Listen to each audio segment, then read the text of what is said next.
পীর আব্দুল কাদের জিলানীকে নিয়ে অনেক সুন্দর একটি ওয়াজ পেশ করলেন আমাদের হুজুর। একটু শুনুন আপনারাই। কয়েকটু আগে দেখে আসলাম একজন মানুষ আকাশে উঠতেছে। কোস কি কেডা? কই হিন্দু এক ব্রাহ্মণ আকাশে উঠতেছে। আব্দুল কাদের জিলানী কয় এটা তার মেসমেরিজম, এটা তার সাধনা আর কিছু না, এটা কেরামতি না। কেরামতি আর সাধনা এক নয়, সাধনা কখনো কেরামতির কাছে আসে না। দেখবি? কয় দেখতে চাই।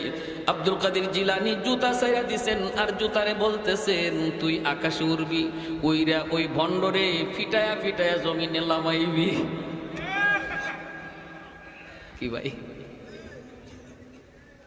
জুতা ছাড়ছেন বলে ওই দেখো কেরামতির পাওয়ার আর বন্ডামির পাওয়ার। একটু দেখো, বন্ড আকাশে উড়ে আর আব্দুল কাদের জিলানীর জুতায় যায় পিটাইতে